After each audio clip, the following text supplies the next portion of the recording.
It is often the case that we feel vulnerable, helpless, we feel lack of power, lack of traction in the world. And in today's video, we get to talk about how our ability to feel is at the very root of what's happening when we feel that way. This channel is Meditation Amsterdam. My name is Pablo. And today I want to talk about how orienting towards feeling all our body sensations, especially the uncomfortable ones, is the root to the very power that we often feel that we lack. I've spoken in previous videos about how, due to the way our mind develops during our initial years, we have a tendency to cut ourselves off from our somatic sensations in the body, to live only above the neck, and to live in a world of mental objects, a mental world, as opposed to an actual and perceptual world. And this is part of our natural development. It is not avoidable. And even if it was, we probably wouldn't desire to avoid it. It is part of what allows us to essentially create a sense of self that can help us interact with the world and with others. But the price to pay is a kind of divorce from feeling sensations in the body. And not only that, but a sort of inclination or a proclivity to avoid unpleasant bodily sensations. We don't usually call it that. And in fact, it was one of the great discoveries of Buddhism that we are not really avoiding people or circumstances, but we are actually really avoiding the way they make us feel. And we are anticipating pleasure and pain. And on the basis of that anticipation, we create all kinds of plans and schemes to try to make our life more predictably pleasant. By that same token, we are disinclined to enter into circumstances that we know are going to be unpleasant. And there is a certain binding that comes with that disinclination. Because if we have pleasant expectations on the one hand and unpleasant expectations on the other, and we are always veering to the side of pleasant, to that which is pleasant, then you can't really speak of having much of a choice in any matter. You are more of a robot or a kind of automaton that is chasing only the goodie. And the Buddha understood that even pleasant sensations and the chasing of pleasant sensations was a kind of horrible type of suffering, kind of prison. And that our liberation was to become neutral to bodily sensations. And that in fact, it was not on the level of ideas or on the level of actions or on the level of reactions or on the level of circumstances where we could gain our freedom. But it was really on the level of the moment when the bodily sensation is felt.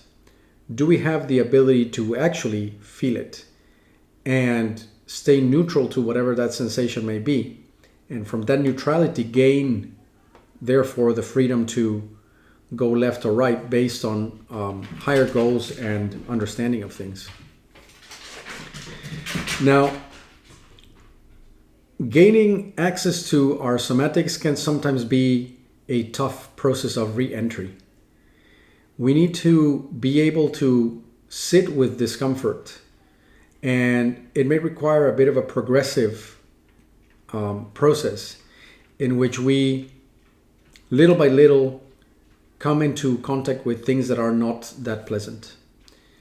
If we for a moment avoid or rather skip normal unpleasant sensations such as taking a cold shower, for example, or going to the gym, and we won't go into the more complex situations, you will find that typical situations that we avoid, that create avoidance in our life, sit in the central channel, what is known as the central channel. So behind your eyes, tightness in the jaw, contraction or discomfort in the throat, the heart, the solar plexus, and perhaps the belly. That is the channel where our emotions live. And there are areas there that are so sensitive, so icky and sore and uncomfortable that we'll do just about anything to avoid circumstances that will make them flare up. And what's interesting about this is that at the same time, to the degree that we avoid feeling, that we avoid contact with our own body, we start to develop an underlying sense that we don't really have traction in the world, that our ability to engage and execute and respond, our response ability, is compromised. This may come as a kind of just overall icky feeling, or a kind of vague thought of, I don't know how to do this, I don't know if I have what it takes to engage, I feel like I am inadequate to the task at hand, this is meant for others to achieve but not really for me, I lack what it takes, the basic resources to do things.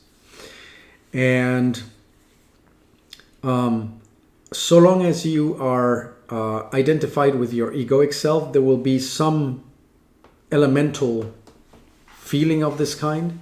But some people tend to be much more effective and outgoing in the world, and others are truly compromised. And at the base of this still sits this identification with ego, but also understanding that ego ultimately is the escape from the body, is a disassociative mental space.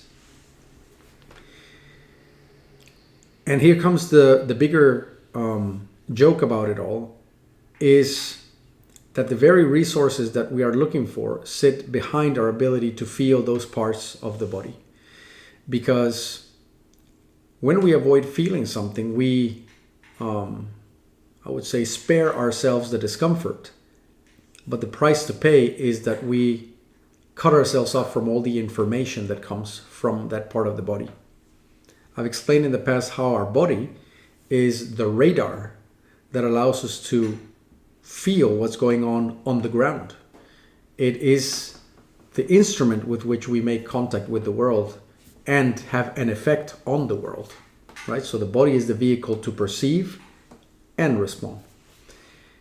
And if that vehicle has parts or gadgets or instrumentation that we are unwilling to use, aka part of the body that we are unwilling to feel, then we cut ourselves off from the very power to understand what is happening and how to act correctly. And even worse, those parts of the body we are unwilling to feel are kind of short-circuiting. They're misfiring. They have a mind of their own. They create all kinds of strange, disempowering thoughts, toxic thoughts that bring us down and create an enormous amount of, well, we need an enormous amount of energy to prevent ourselves from doing something silly or actually break away from the cycle of disempowerment, perhaps procrastination and so on.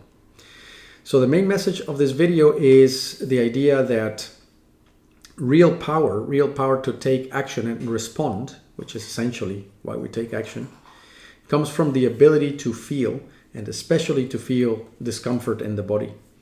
And that it might be a progressive road to get there, to feel really the ickier parts of our somatics, but that it's worthwhile doing because a lot of empowerment comes from our full ability to feel in ourselves. As usual, I'm very curious about your comments on this one, so do share them in the comment section. And if you feel that this channel has valuable information that others can benefit from, then your liking, sharing, and subscribing makes it far more available to everyone out there.